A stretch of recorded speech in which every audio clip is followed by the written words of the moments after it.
Buenas noches, ¿cómo están? Bienvenidas, bienvenidos a una nueva edición de Tiempos Violentos. La renuncia de la ex embajadora en Reino Unido cierra un capítulo bochornoso en materia de diplomacia, pero no termina con ciertos cuestionamientos. Por ejemplo, ¿cómo se definen los embajadores? ¿Hay intención de cambiar el sistema de designación? Los diplomáticos de carrera históricamente han pedido más espacio y a la luz de los hechos recién acontecidos en Londres, la idea parece tomar cada vez más fuerza. Los gobernadores, por su parte, los gobernadores regionales, se han reunido en una asociación de carácter nacional. ¿Cuál será la finalidad de esta agrupación? ¿Será una herramienta eficaz para mejorar los estándares de probidad? Se lo vamos a preguntar a su presidente, el gobernador de Antofagasta, Ricardo Díaz. Y finalmente perdió el proyecto de resolución del Partido Comunista que buscaba rechazar el acuerdo firmado por la Cámara en agosto del 73, que acusaba al presidente Salvador Allende de quebrar la Constitución. ¿Cuáles serán las repercusiones? ¿Cómo se enfrenta la clase política a la conmemoración de este 11 de septiembre? Hoy me acompañan el exdirector de la ANI, Gonzalo Youssef, la exdefensora de la niñez, Patricia Muñoz, y el vicepresidente del Partido Socialista, Arturo Barros. Aquí arranca Tiempos Violentos.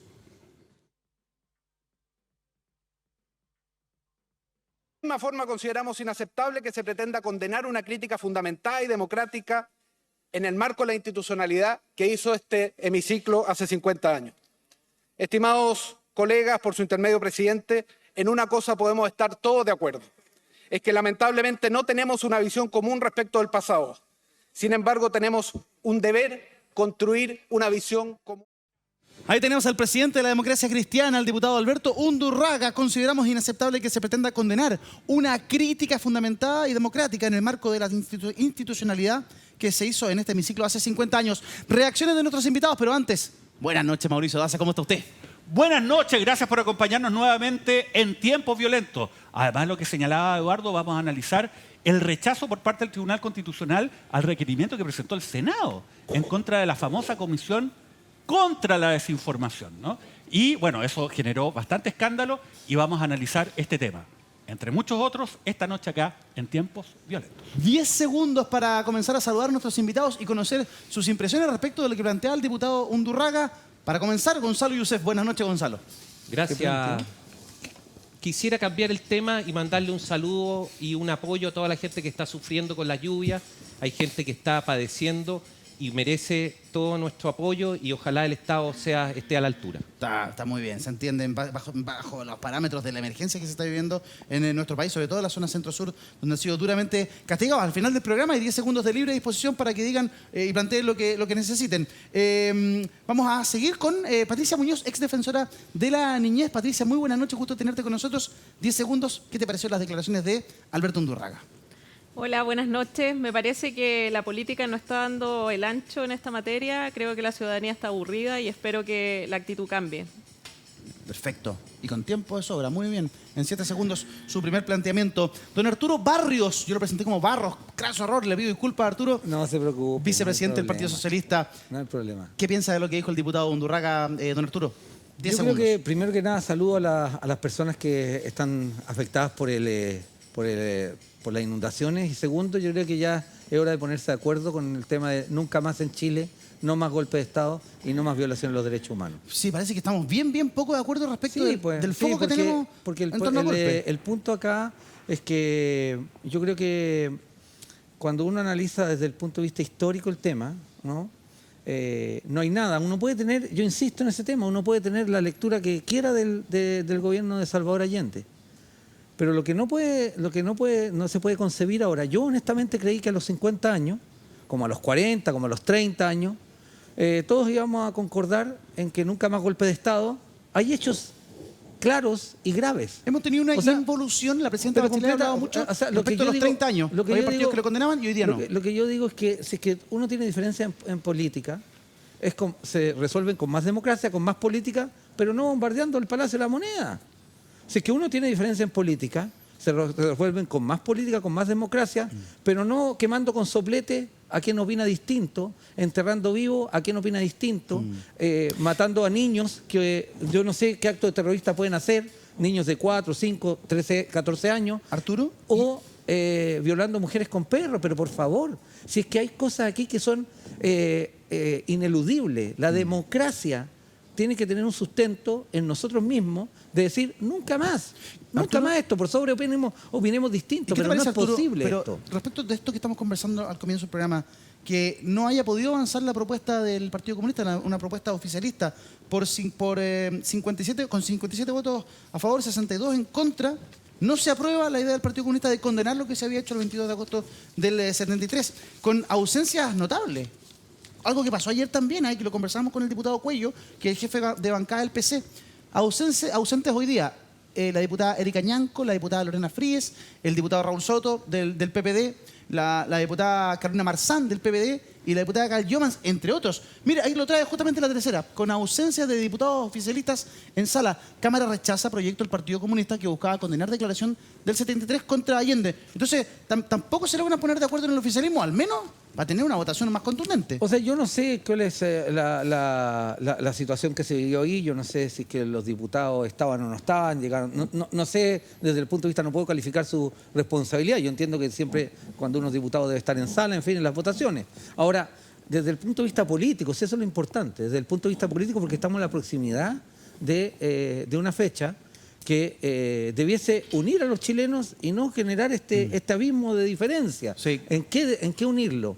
En que nunca más en Chile uno puede aceptar un golpe de Estado, que no hay causa alguna para matar o construir terrorismo de Estado con el que piensa distinto. Entonces, Gonzalo Youssef, ese es el punto. coinciden con que hemos tenido una involución en materia de la mirada histórica del golpe, condenar el golpe de manera enérgica o más transversal.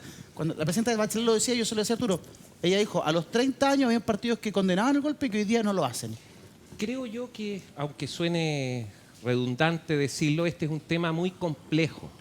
No es lo mismo lo que va a opinar una persona a quien le han matado sus familiares por la represión durante el gobierno militar, que lo que va a opinar un chileno que tuvo que abandonar el país el año 71 porque no había trabajo y que se tuvo que ir a Venezuela y que esperó el golpe de Estado para volver. Las situaciones personales, cómo vivió cada uno el fenómeno, sin duda va a influir en que no puede ocurrir algo que estoy notando que parece ser una quimera imposible. No podemos estar todos de acuerdo con respecto a lo que pasó. Yo puedo estar de acuerdo en que no quiero que haya nunca más un golpe de Estado, eso es evidente. Nadie quiere que bombardeen la moneda, eso es evidente. Es que no es tan evidente, según lo que está ocurriendo en la política. Lo que creo yo es que ante temas conflictivos y que es imposible arribar a una mirada conjunta, quien está promoviendo la celebración de ese evento debería poner el énfasis en aquellos aspectos que nos unen y que nos hacen a todos estar de acuerdo y no aquellos que nos dividen. ¿Cuáles son los puntos que crees que nos unen, Gonzalo? ¿Cuáles son los Yo mínimos creo que comunes que nos unen? No, lo errado respecto de esto es haber hecho, por ejemplo, lo que se hizo con Patricio Fernández.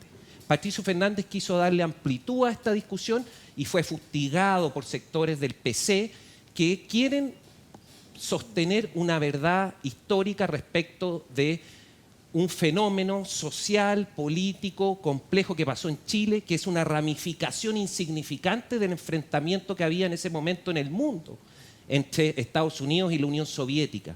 En ese enfrentamiento, Estados Unidos se apoyaba mucho en los gobiernos, en las dictaduras militares, pero también la Unión Soviética. Y tenemos, por ejemplo, en Perú, que teníamos militares de izquierda. Entonces, en ese contexto complejo, creo yo que hay cosas que evidentemente no van a poder ser concordadas tanto por esta razón como por la perspectiva. Insisto, si a mí me hubiesen matado un familiar, sin duda tendría otra postura. Pero vuelvo sobre la pregunta. ¿Tú crees que en Chile existen mínimos comunes en los cuales todos los colores políticos, desde el PC hasta republicano, estén de acuerdo? Yo creo que sí. ¿Cuáles crees tú? La democracia, pues, y que los presidentes se elijan cada 4 años y que no haya intervención violenta. Yo creo que la democracia liberal occidental, que fue muy fustigada por los mismos sectores que ahora se ven que lamentan el golpe, pero esos mismos sectores sentían un desprecio por las instituciones liberales, hablaban de la democracia burguesa, decían que los cambios no se hacen con elecciones. Entonces, si yo tuviera que pedirle a la gente de izquierda que buscaran un mínimo común, si me preguntas a mí, ese mínimo común es el apego a las reglas de la democracia liberal occidental, como se conoce en Europa, en Estados Unidos, en Japón. Eso es lo que nos debería llamar acuerdo. Patricia, todo lo demás es una quimera. Una quimera imposible, ha dicho Gonzalo Youssef. Y la verdad es que vuelvo sobre la misma pregunta. En Chile hoy día, como está el panorama político de cara a los 50 años, ¿cuáles crees tú que son los puntos en comunes que podrían, quizás, o sea, hipotéticamente, en teoría, abrazar desde el Partido Comunista hasta el Partido Republicano. ¿Hay Yo- algún punto en común entre todos esos? Lo que yo creo es que la conversación se da en niveles distintos y ahí es muy difícil que en definitiva se produzca el acuerdo. Un primer nivel tiene que ver con el debate acerca de lo que ocurre antes de que ocurra el golpe y por lo tanto los cuestionamientos políticos a el quehacer de la UP y el quehacer de la derecha en ese ámbito, incluso la democracia cristiana y el rol que jugó, etcétera. Y me parece que en eso exigir que todos piensen lo mismo es absurdo, porque políticamente cada uno tiene su posición. Y es para lo que nosotros al menos, o yo creo en la democracia, Claro. para poder pensar distinto y tener tolerancia respecto de quién opina distinto a mí. Lo que a mí me gustaría es que un punto en que no hubiese ninguna discusión es que el golpe de Estado no debe ocurrir en ninguna circunstancia. Y que por lo tanto ninguna acción violenta del Estado en contra de ciudadanos de su pertenencia implique muerte, degradación y horror como implicó en este país en muchos otros. Y por lo tanto yo esperaría que el punto en común fuese ese, pero como siento que los niveles de discusión son distintos, porque en cuanto empezamos con el tema del golpe, empezamos a debatir que la UP hizo tales y cuales cosas, Claro. volvemos a entrar en la dinámica en la que no Eduardo, nos ponemos de acuerdo. sí, para complementar. ¿Suscribes eso, Sí, Gonzalo? totalmente. Y fue una Ya. omisión no haberlo dicho. Yo creo que tan importante como la democracia liberal occidental es el respeto irrestricto de los derechos humanos. Eso es intransable y Bien. no hay nada que lo justifique y evidentemente eso no puede ser objeto de justificaciones. Claro. Uno no puede decir, mire, está bien que mataron a tales personas. Es sin pero. Porque Ese, claro. había una situación de convulsión social, de acuerdo. Entonces, si tuviera que poner un elemento que también yo creo que debería unir a gente desde el Partido Comunista a los republicanos, el respeto irrestricto a los derechos humanos es un tema. Arturo Barrios, ¿qué agregarías tú? Que eso no existe en Chile. Po. Dejemos de taparnos los ojos. Y No, dejemos por de, eso y yo dije, dejemos me de, gustaría. y dejemos de- Poniéndolo, y no digo dejemos- que no, no, no, exista. dejemos ¿Esa de- visión es imposible? Y dejemos de mentirle a la gente. Po. Si cuando hay un grupo de diputados que saca de hace 50 años una declaración de la Cámara de Diputados, que además tengamos rigurosidad histórica, ¿no? La Cámara de Diputados en ese momento histórico no tenía ninguna facultad, según la Constitución del 25, de decretar que un gobierno estaba fuera de la ley. Para eso existían las acusaciones constitucionales. Y lo hace. Cuando Allende, después del tanquetazo, hay 1 millón de personas que desfilan frente a la Moneda y le piden, ¿no?, a cerrar el Congreso Nacional, Allende, esto es un dato histórico, es un hecho histórico, le dice a esa cantidad de gente, le dice, yo no voy a cerrar el Congreso Nacional. Allende fue un demócrata, fue una persona que se entiende en el siglo XX. Allende fue un ministro de Estado de Pedro Aguirre Cerda, fue una persona que trabajó por el tema de la salud, fue senador, fue diputado en una ocasión. Sí. No se puede acusar que sea antidemócrata. Entonces digo todo esto, ¿por qué?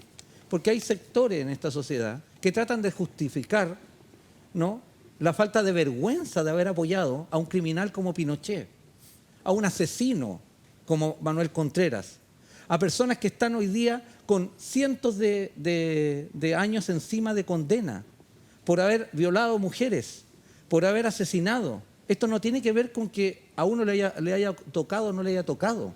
Esto tiene que ver con mínimas normas de convivencia, como diría Hannah Arendt, la filósofa del siglo XX. Mínimas normas de convivencia para poder transitar en sociedad. Entonces, aquí como dice, como se dice, ¿no? Se dice, mire, ¿no?, como bien lo dice Patricia, desde el punto de vista de ponernos de acuerdo, porque, insisto, yo lo dije en mi primera intervención, puede existir una lectura crítica, Sí, claro. y autocrítica de la unidad popular y del proceso de Allende. Pero lo que no se justifica es bombardear el Palacio de la Moneda. Claro. Lo que no se justifica es la muerte, la persecución, la tortura, lo que vino después, que es horrendo en 17 años. Si lo hemos visto en televisión nacional, lo hemos visto en reportajes, Sí, claro. la gente lo sabe. Entonces, ¿qué quiero señalar yo con esto? Que el paso que tiene que dar esta sociedad, ¿no? Y por eso yo fustigo y exijo de la derecha política, ¿no?, que entienda que para superar este proceso, ¿no?, madres que aún esperan, hermanos que aún esperan, ¿dónde están sus hermanos? ¿Dónde están sus deudos para poder enterrarlos? Bueno, uno no puede tapar el sol con un dedo. Y ante eso, entonces, esta no es una celebración, perdónenme, Nosotros no estamos celebrando No, el 11 de estamos muy lejos septiembre. de aquello, claro. Esto es una conmemoración y un homenaje. ¿Por qué? Porque tiene que haber un homenaje al Estado. Y sí se puede hacer. Y ahí yo no comparto con Joseph. Sí se puede hacer, porque Uruguay lo hizo. Exactamente, Sí. ahora nosotros estamos muy lejos de Uruguay. Igual Pero como Mauricio, Uruguay yo fue una ayer lo decía en el cosa comienzo del bien programa, light. mientras no exista en Chile verdadera justicia, verdadera reparación, verdad en torno a lo que sucedió, tengamos una mirada única, es muy difícil que nos reconciliemos. Y además, teniendo miles de personas todavía desaparecidas, es imposible pedir que esas heridas se cierren. Mauricio Daza, su turno. A ver, el punto yo creo que es el siguiente, ¿no? Tiene que ver con cómo se ha dado este debate. Y este debate político, ¿no?, muy determinante es el escenario político que existe y en cuyo contexto ese debate se da. Acá existe una suerte de vorágine que se ha ido creando con distintos elementos, ¿no? Como, por ejemplo, la irrupción del Partido Republicano, que es una fuerza política que hoy día ha mostrado éxito en las urnas y que reivindica muchos de sus dirigentes el gobierno de la dictadura de Augusto Pinochet. Ese es un dato, ¿ya? Ahora, discutir esto en este contexto, que es distinto al contexto de los 40 y de los 30 años, también ha generado las características de lo que ha ocurrido en el Congreso. Posiciones polarizadas, ¿no?, donde, por ejemplo, llega y se dice, leamos esta declaración del 22 de agosto del año 73 de la Cámara de Diputados, ¿no?, y se van generando recriminaciones mutuas porque se están exacerbando los ánimos. Ahora bien, ese es el escenario. ¿Qué es lo que yo esperaría? Y también quiero ser muy franco en esto. Yo creo que acá se ha farreado la oportunidad de poder generar una declaración. No de todos. No podemos aspirar a que todos los sectores de nuestra sociedad vayan a estar de acuerdo con esto, porque lamentablemente a muchos sectores de nuestra sociedad ni siquiera les importa esto, ¿no?, que es lo más terrible, y que también tiene que generar una visión autocrítica respecto de cuáles han sido los esfuerzos de la memoria, entre comillas, durante estos últimos 30 años, que no se pueden limitar a inaugurar un monolito, ¿no?, o hacer un acto en un determinado lugar o espacio, ¿no? Se requería un esfuerzo que era mucho más sustantivo y que claramente no se realizó. Ahora bien, insisto, acá lo que ha faltado es un liderazgo para los efectos que se pudiese haber concretado desde las dirigencias de los principales partidos políticos en forma transversal una declaración de puntos en común que por lo menos dentro del ámbito de la clase política sí existen. Yo estoy de acuerdo con lo que tú dices, puede ser que a nivel social de repente no sea, pero sí de los principales actores de la política. ¿Qué es lo que se ha dicho acá por lo demás? Número uno, no es aceptable en democracia, y los partidos políticos no aceptan el uso de la violencia como método de acción política. Fíjate que algo tan sencillo que yo estoy seguro que casi todos lo suscribirían. Y segundo tema, en ese contexto, los golpes de Estado no son aceptables como un medio de solución de crisis política por profunda que ésta sea. Mira, eso se podría haber logrado. Pero ¿cómo se podría haber logrado? Se podría haber logrado con un liderazgo claro, con alguien que estuviera... Yo no estoy de acuerdo con lo que dice Gonzalo respecto al papel de Patricio Fernández. Yo creo que lo hizo pésimo. Porque se estuvo demasiado expuesto a la prensa, haciendo declaraciones en entrevistas innecesarias, en vez de, fíjate, haber hablado con los dirigentes de los partidos políticos, de los organismos de derechos humanos, violita, ¿ah?, y haber generado las condiciones para una declaración. De repente, no una declaración grandilocuente o algo tan profundo y transversal como lo de Uruguay, pero sí podríamos haber hecho algo. Hoy día, finalmente, esto va a ser, ¿qué? Un evento, digamos, casi publicitario, la conmemoración. No sabemos en qué va a terminar. Va a ser una cuestión que, claro, va a ser un nada documental, bueno. un Claro. acto, Mira, algo vacío. Hagamos lo siguiente, vamos a seguir conversando con nuestros invitados. Quiero revisar las declaraciones de la diputada del Partido Comunista, Daniela Serrano, y seguimos. Hoy día, la Cámara de Diputados y Diputadas tiene una oportunidad histórica de pronunciarse, de pedirle disculpas al país, de no buscar esta herramienta legal y esta institución de la República para quienes hicieron a través de este acuerdo la justificación perfecta para cometer el golpe de Estado. Muchas gracias, presidente. Bueno, esa fue la palabra de la diputada comunista en el hemiciclo cuando se estaba discutiendo esta votación. Finalmente le faltaron votos al oficialismo, le faltaron votos al Partido Comunista y esto termina siendo votado en contra. Lo que sí fue votado a favor, yo sé que tiene muchas cosas que decir, pero lo que sí fue votado a favor fue una propuesta de convergencia social. Aquí hubo mucha más transversalidad. Convergencia social pidió que existiera un pronunciamiento por la violencia sexual ejercida en el régimen de la dictadura. Votos a favor, 71. Votos en contra, 15. Abstenciones, 35. Esto finalmente termina siendo aprobado. Hubo votos en contra. Hubo gente que votó en contra de manifestarse en contra de la violencia sexual ejercida en la dictadura. Una cosa bien increíble. Gonzalo Youssef, opinión. Primero, una aclaración. Estoy de acuerdo con lo que dice Arturo, en el sentido de que no es el lugar que uno ocupa el que hace que se justifiquen o no las violaciones de derechos humanos. Yo no tengo que ser víctima de una violación para justificarla. Solo digo que el enfoque personal, intelectual respecto del fenómeno, sin duda, va a ser distinto. Sí.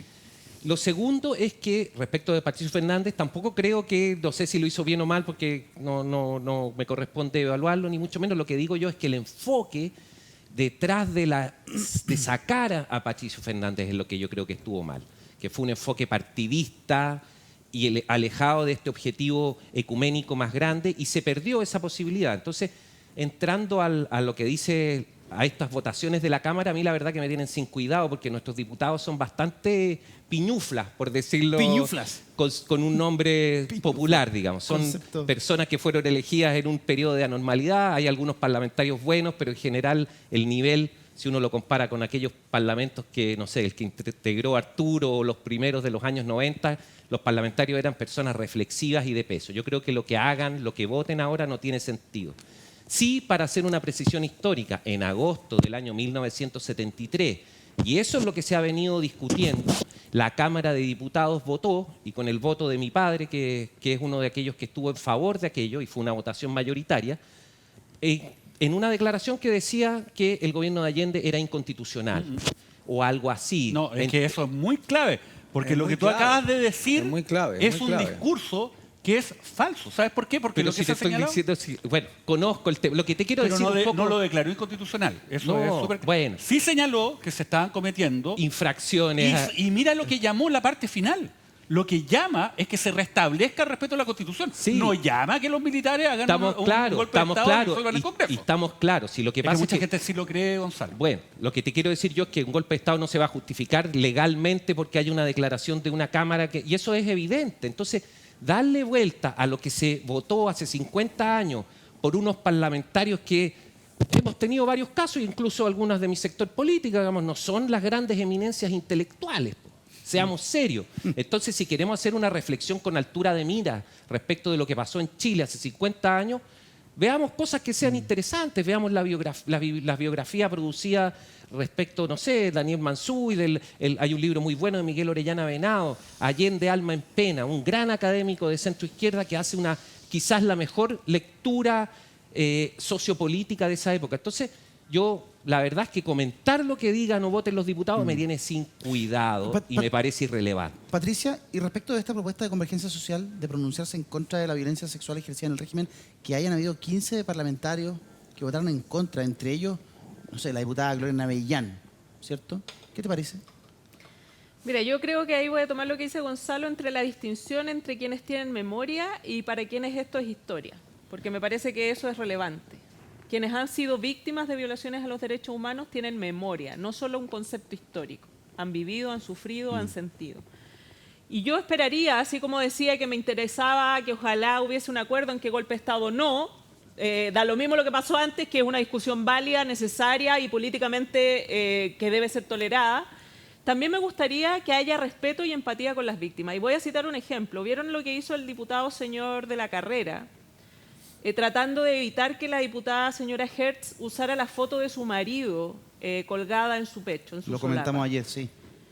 La verdad es que me parece, y yo lo lamento, porque además el señor de la Carrera ha sufrido una pérdida tan brutal, que no vale la pena mencionar, porque obviamente es su vida, pero él ha tenido pérdidas que sin duda son de mucha magnitud. Entonces, no tener la empatía suficiente con alguien que ha tenido una pérdida tan brutal e injustificada como la diputada Hertz, me parece que refleja un poco el tono y el contexto al que hace referencia Mauricio, que es lo que no permite que esto salga adelante. Y eso es a mí lo que me preocupa. Yo honestamente tengo muy poca expectativa positiva, espero equivocarme, de lo que va a pasar con la conmemoración. Sí.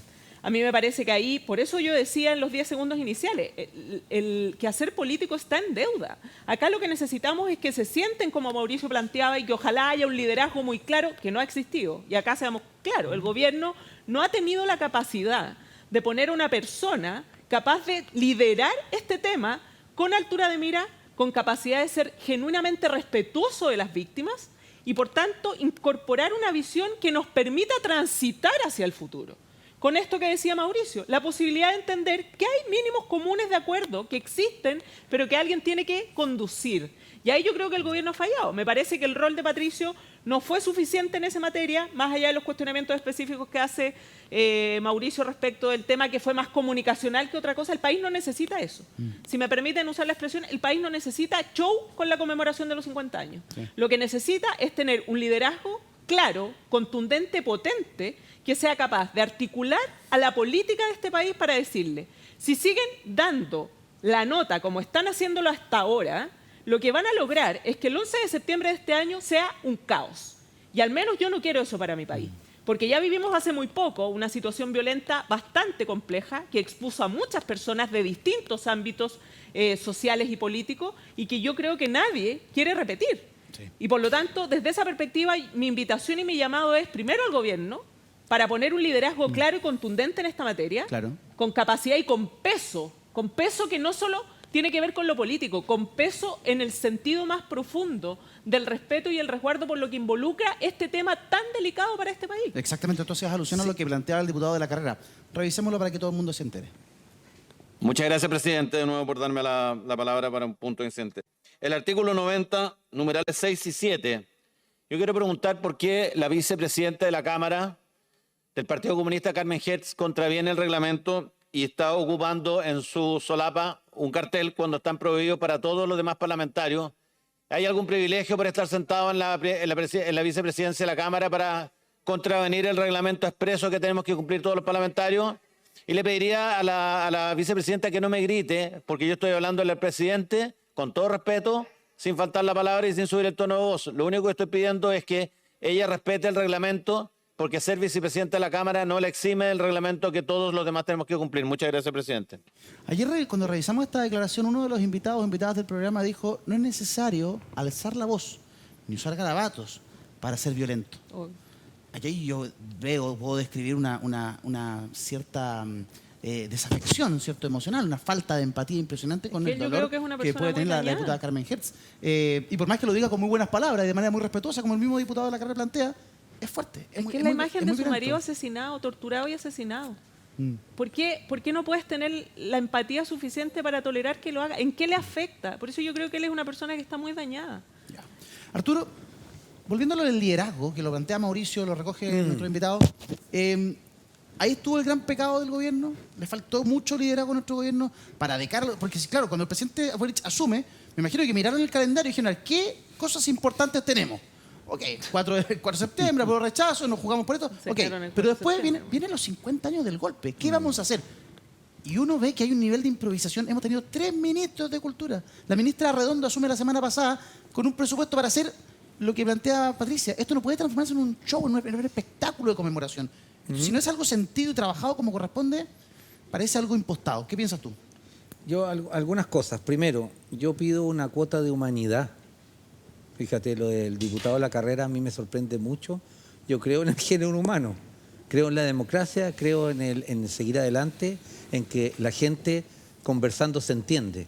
Pero yo le pediría al diputado de la carrera una cuota de humanidad para una persona que vivió el sufrimiento de su marido detenido, preso, torturado y asesinado.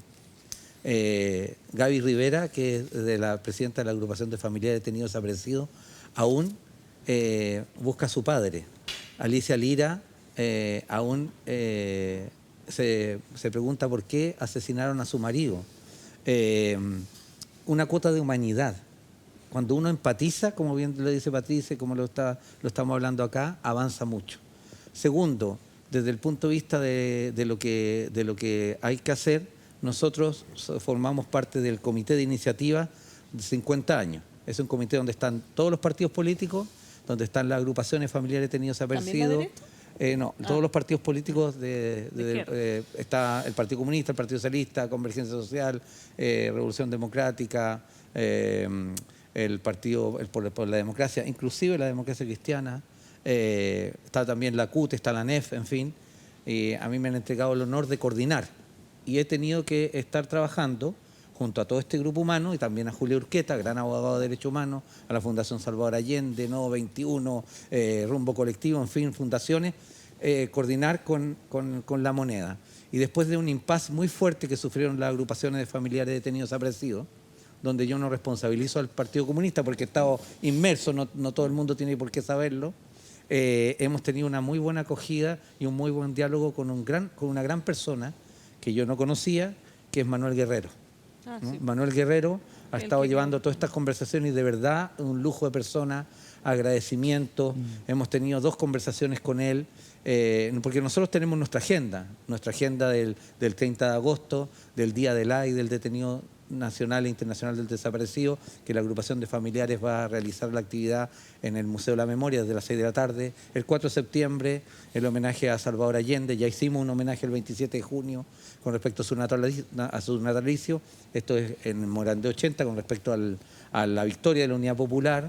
Después la marcha de la Coordinadora de Derechos Humanos, después el acto el 11 de septiembre en el Estadio Nacional. Ahora, ¿qué es lo que debiese hacer el gobierno? Bueno, el gobierno determina y ha generado su acción y está centrado en el 11 de septiembre, que va a ser un acto al interior y entiendo que fuera del Palacio de la Moneda. Ahora, ¿qué es lo que ha faltado? Bueno, ha faltado yo creo que el ánimo, porque se ha visto, y ahí yo concuerdo con Daza desde el punto de vista de que la coyuntura política ha precipitado una serie de inflexiones políticas que no nos permiten mirar el bosque. Claro, Entonces, pero tampoco había un relato, tampoco había un manejo exacto, directo. sí, O sea, el yo presidente comparto esto lo anuncia en aquello. España vía radio. yo comparto aquello, pero yo creo que por parte de las organizaciones sociales, en fin, y por parte de nosotros ha habido todo el ánimo de poder hacerlo de manera en paz, masiva, y que sea un homenaje, no somos el Estado,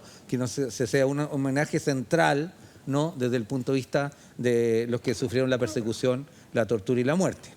Mauricio, Ya, tengo un bastante contacto breve. por favor. El punto es el siguiente. Ya, tenemos otro elemento más, porque habíamos dicho, no a la violencia como método de acción política, no al golpe de Estado para la solución de cualquier tipo de crisis política o social, por profunda que ésta sea. Tercer elemento, no a la violación a los derechos humanos. Imagínense, una declaración de todos los partidos políticos, o por lo menos de casi todos, pero no solamente los de la coalición oficialista, sino también de la centroderecha, diciendo estas 3 cosas en un acto formal en La Moneda.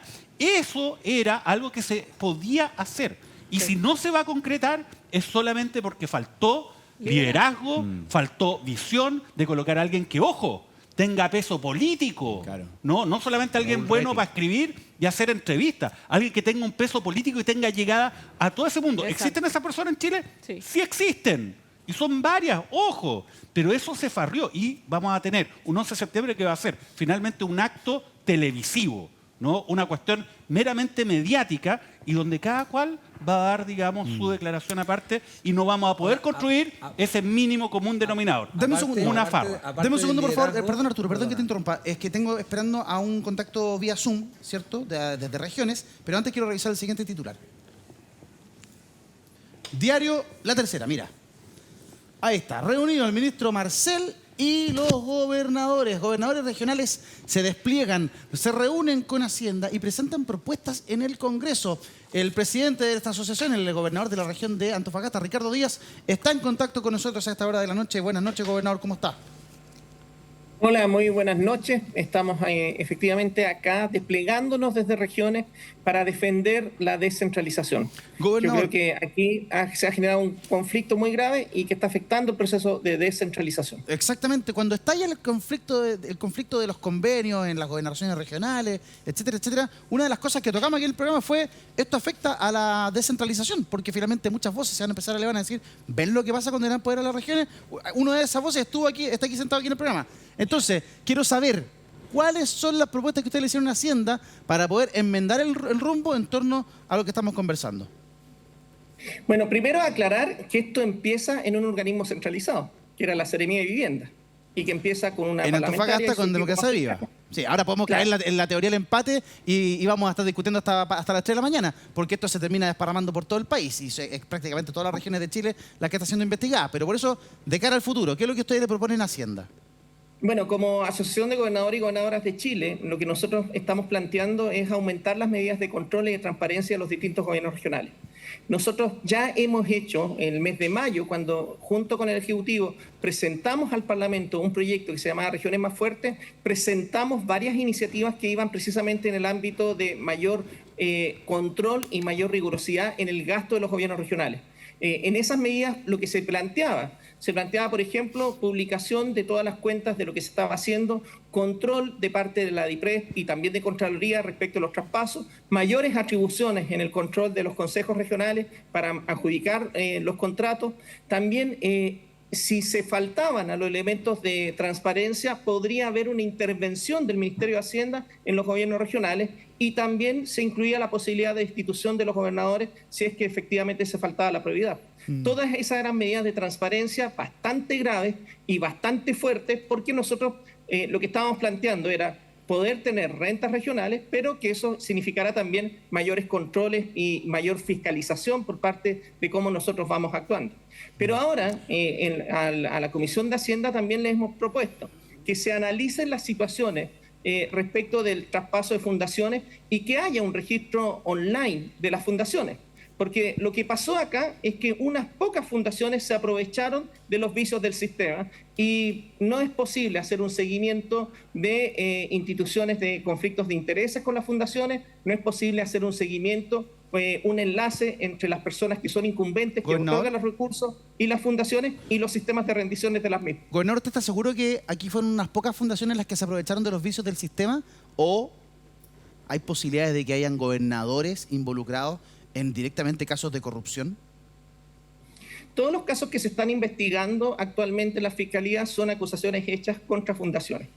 Y solamente de los 16 gobernadores hay un solo gobernador que está siendo procesado y que puede defenderse, entiendo, porque suponemos nosotros el principio de inocencia frente a la ley. Aquí lo que ha ido pasando es que en el fondo la prensa ha tomado ciertos procesos, ha tomado ciertas situaciones, las tacha de ilegales, no solamente investiga con información a media, sino que además condena y establece juicios que son bastante graves.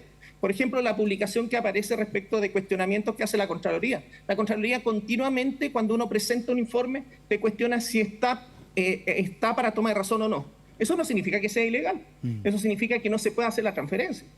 Pero se ha planteado la idea de que hay convenios que son ilegales y la verdad es que no, o sea, Contraloría cumple su función y te permite o no te permite la toma de razones. ¿Usted ve aquí? Pero lo que nosotros estamos planteando es que debiera haber mayor rigurosidad en el manejo de los fondos y nosotros creemos que también debiera haber mayor rigurosidad respecto a las fundaciones que no sobrepasa el 3% del ámbito de entrega de fundaciones, porque los recursos de los gobiernos regionales son mucho más amplios que lo que se ha visto en prensa. ¿Usted lo que está viendo, gobernador, para entender, es una cierta maniobra en contra de los gobernadores regionales para apuntar los dardos hacia ustedes?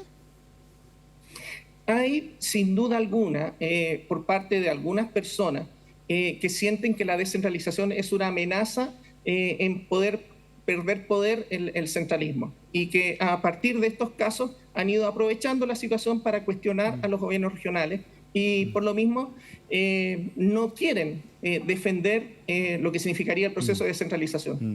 Los gobiernos regionales, para que tú lo tomes en cuenta, el 88% de lo que nosotros hemos invertido, lo invertimos en seguridad, en educación, en vivienda, en salud. Perfecto. Esto es lo que nosotros hacemos. Y a través de esto vamos llegando más rápido que el Estado. Usted se hace más conocido a nivel nacional, gobernador, cuando el presidente Boric va a su región. Va a la región de Antofagasta y usted le muestra una cebolla, ¿cierto? Inventaron que nos habíamos saltado en una nueva capa esta cebolla, que nos habíamos saltado a la ejecución presupuestaria para no ir por Contraloría. Falso.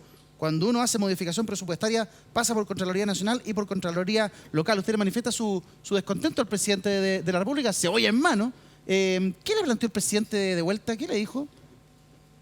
Mira, al presidente le pareció bien la intervención, puesto que lo que yo planteé ahí es cómo se han ido levantando cuestionamientos respecto a los gobiernos regionales y que son simplemente acusaciones que después no están corroboradas por información. El cuestionamiento que se hizo a mi región era que la fundación no tenía el giro. Sí tiene el objeto, letra C. La Fundación Procultura por el pintado de la fachada, ¿no? Ya, pero ese es otro cuestionamiento que se hizo, que era pintar fachada cuando el proyecto tenía que ver con un programa de empleo, tenía que ver con normativas ambientales, tenía que ver con también proyectos de recuperación de espacios históricos. Eso tampoco se ha hablado, solamente se hablaba de pintura de fachada y mañosamente se calculó el proyecto total por la cantidad de metros cuadrados y se dijo que se paga un sobreprecio. Eso tampoco es así. El costo no es el que se han dicho en prensa. Nosotros hace un par de semanas atrás, gobernador, hicimos la aclaración, contamos la información corregida, ¿cierto? Que si no me falla la memoria, han pasado semanas, estaba en torno a los 60.000 pesos por metro la pintura de fachada, ¿no? ¿Eso es lo correcto o no? Sí, ese es lo correcto y ese precio está en el valor de lo que han sido precios similares a proyectos de restauración histórica acá en mi región, que en el fondo tampoco es que los precios que tenemos acá en Antofagasta sean los mismos precios que ustedes tienen allá en Santiago. Entonces, yo lo que planteo es que se está haciendo un daño al proceso de descentralización al llegar más rápido, con ayuda de las regiones, sobre la base de casos puntuales que han ido ocurriendo en algunos gobiernos regionales en particular. Eso es grave. Yo espero que la justicia haga su trabajo correctamente, que las instituciones funcionen, que se logre determinar rápidamente si es que hubo delito o no por parte de algún gobernador o de algún gobierno regional en lo general, para justamente no entorpecer el proceso de descentralización que tanto daño le ha hecho a las regiones, a la gente que habita lejos del poder central. ¿Hoy día tambalea el proceso de descentralización en Chile a partir de estos escándalos? Mira, cuando yo llego a la Comisión de Hacienda de la Cámara de Diputados y un diputado me dice que no se quiere avanzar en el proyecto de ley de renta porque hay mucha desconfianza y porque se podría actuar de un modo injusto, claro que preocupa la situación. O sea, ¿cómo puede ser que la situación de injusticia se sobreponga a la necesidad de las regiones de poder tener mejores recursos? Perdóneme. Sobre todo cuando el proyecto pone mayores exigencias normativas. Gobernador, nos quedan muy pocos segundos, pero no quiero dejar la oportunidad, ya que lo tengo acá en el programa. La Contraloría tiene frenado las tomas de razón. Ahí hay un taco gigante respecto de las aprobaciones de dinero por parte de la Contraloría. ¿Cómo va a afectar eso la ejecución del presupuesto en los gobiernos regionales de cara ya al último trimestre del año? Mira, nosotros creemos que a los gobiernos regionales no hay que evaluarlos ya por la ejecución, sino que hay que evaluarlos por el cumplimiento del programa que cada uno de los gobernadores presentó en su elección. Y esto sin duda que se va a retrasar, porque una de las medidas que nosotros estamos proponiendo como gobernadores es que los traspasos a las fundaciones o los traspasos a las distintas instituciones sea escalonado, que no se pase todo el dinero de una buena vez, sino que vayamos empezando 30%, después evaluamos, después se van entregando el otro. Y eso sin duda que va a afectar la ejecución presupuestaria. Pero la dinámica de los gobiernos regionales debiera avanzar no tanto al gasto, sino que más bien a la inversión.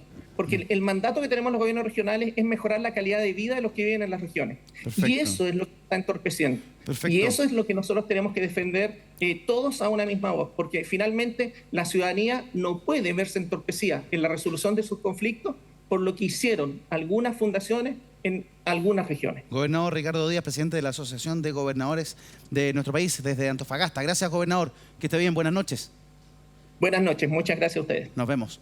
Ronda de opiniones. Gonzalo Yusef, ¿qué le parece lo que plantea el gobernador de Antofagasta?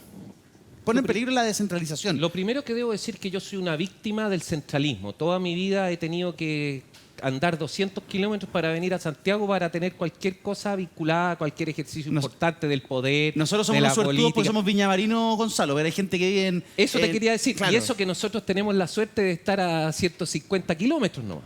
Entonces, la situación de la gente de Aysén o la gente de Antofagasta, sin duda es un problema. Lo que yo sí estoy en desacuerdo es que estos consejos que se crearon, estas especies de parlamentos regionales, cuya finalidad pareciera ser la asignación de recursos, hubiese sido mejor optar por instituciones que asignaran y evaluaran bien los proyectos, y no un grupo de personas que terminan siendo amigos, normalmente 2 y 2 de cada bando, y que se ponen de acuerdo en cómo se aprueban los presupuestos regionales, porque eso se hace así. Entonces, yo apruebo tu proyecto, tú apruebas mi proyecto, y así se construye esta nueva descentralización. Los gobernadores regionales no sirven para nada, en mi opinión, y no es uno el que está como imputado, pero hay una querella por lo menos contra el gobernador Mundaca porque se le dieron 400 millones de pesos a un abogado para que hiciera unas capacitaciones. Entonces era lo menos sospechoso. ¿Pero tú Entonces, estás entonces por retroceder volver a los intendentes o por me gusta afianzar más- este me proceso gusta más- y poner más contraloría, más revisión, no, más yo probidad? creo, a mí me gusta más el sistema de distribución de fondos que pase por intendentes y que se mantenga una especie, obviamente escuchando a las regiones, y aquí aparece el típico discurso que en Santiago no saben que en la calle en Rinconada de los Andes, no sé, Claro. cae el agua por aquí, ya.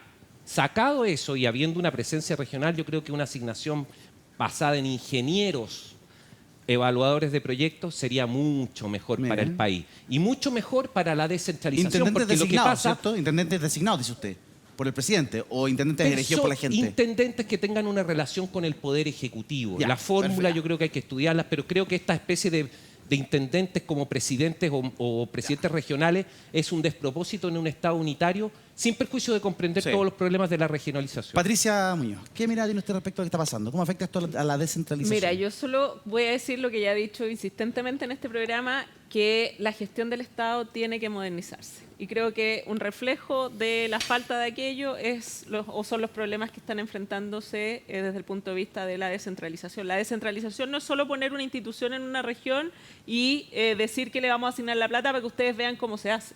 Exactamente. Es entender de manera rigurosa qué es lo que implica y qué es lo que necesita cada espacio territorial de nuestro país y, por tanto, desde ahí, de qué manera el Estado es capaz articuladamente, intersectorialmente, de manera efectiva, gestionar los recursos de manera eficiente. Porque tenemos poca plata en este país y dejemos de gastarla ineficientemente. Si ese es el punto, ¿hasta cuándo?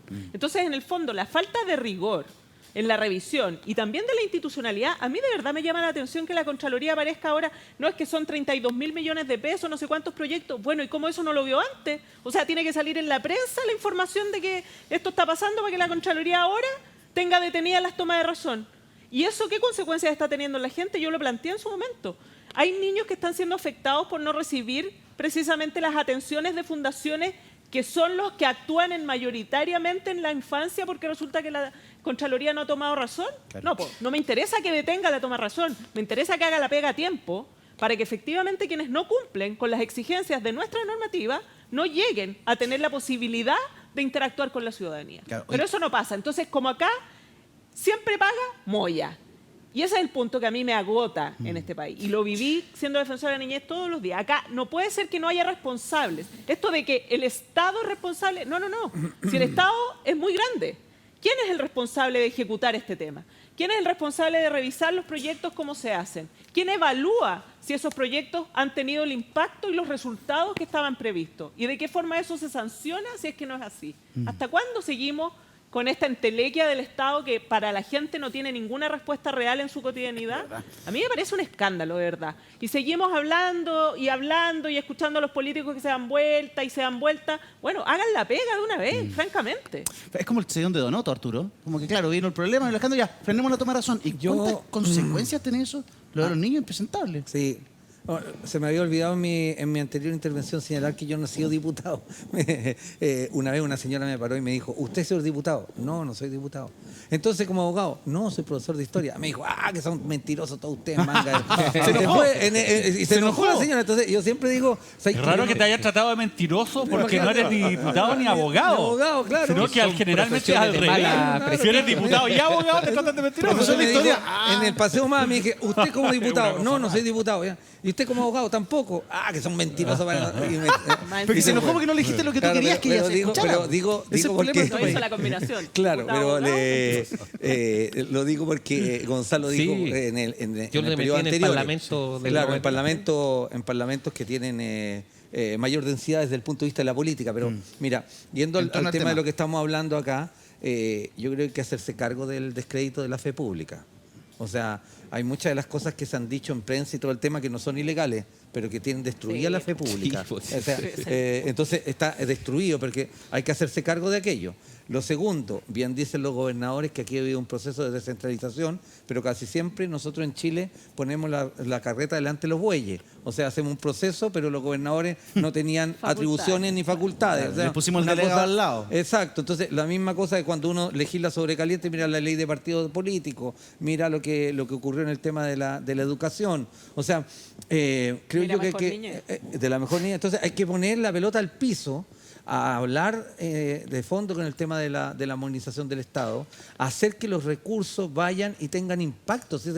A mí me impresiona mucho, porque yo creo que hay recursos, pero nadie evalúa si es que finalmente esos recursos tuvieron impacto en el cambio de conducta, en lo que dijeron que se iban a destinar. Y lo tercero es que yo creo que como este tema de la fe pública está absolutamente dañado, bueno, antes era de prestigio ser parte de una fundación, ahora es casi una asociación ilícita. Claro. Entonces, claro, uno dice, no, mire, yo soy parte de esta fundación, era como una cosa de prestigio. Armemos Ahora, una fundación, te tiran en broma. Es Ahora. casi de una asociación ilícita. ¿Y por qué digo esto? Porque tienen razón ellos también. De repente se mete a la misma bolsa Sí. toda la gente, cuando aquí hay fundaciones.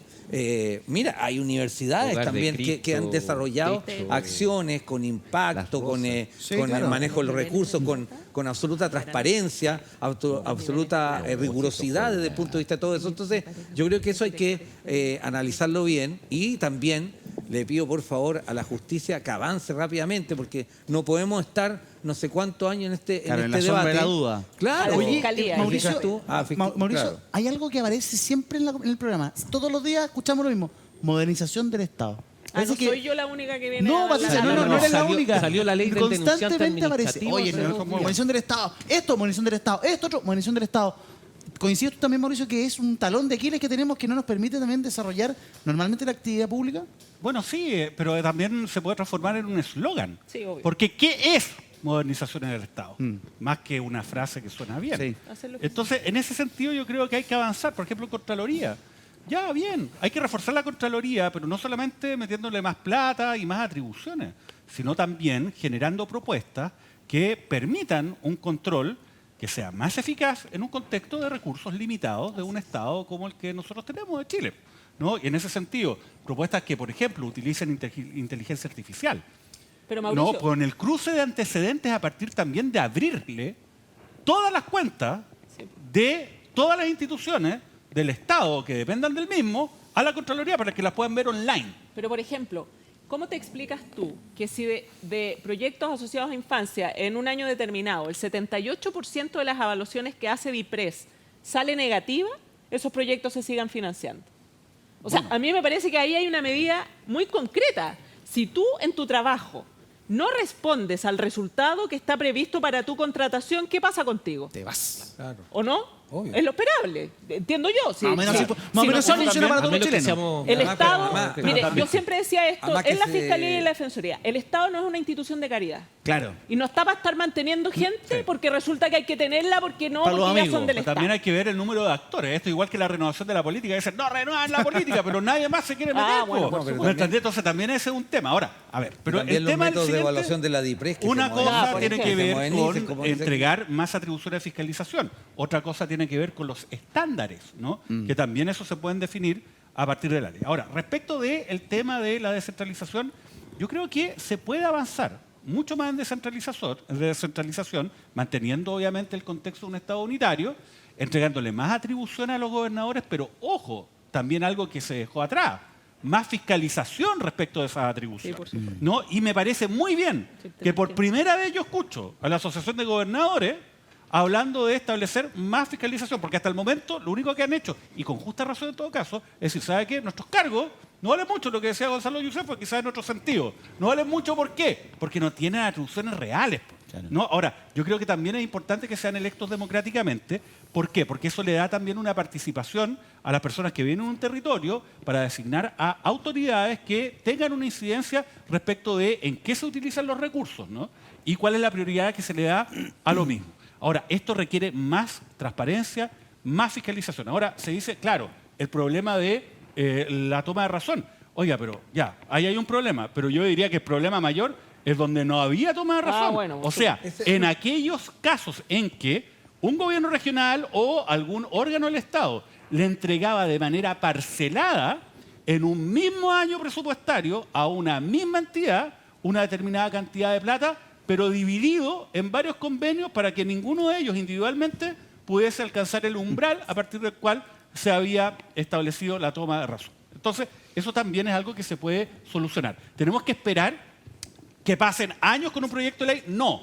Ley de presupuesto. Próximo mes se empieza a discutir. oiga, esto de aquí a fin de año se que establecen no glosas, o sea, normas respecto a la ejecución presupuestaria, que establezcan mejores estándares, garantías para los efectos de entregarle plata a estas instituciones sin fines de lucro, mayores exigencias de antigüedad, que además tengan una trayectoria respecto a la realización de aquellos proyectos que se le están asignando. Oiga, con eso se soluciona gran parte de esta brecha. Vivimos tiempos violentos, los ponemos en pantalla aquí en Vía X, hacemos un corte y regresamos de inmediato a las pantallas de tu propia vía. Ya regresamos.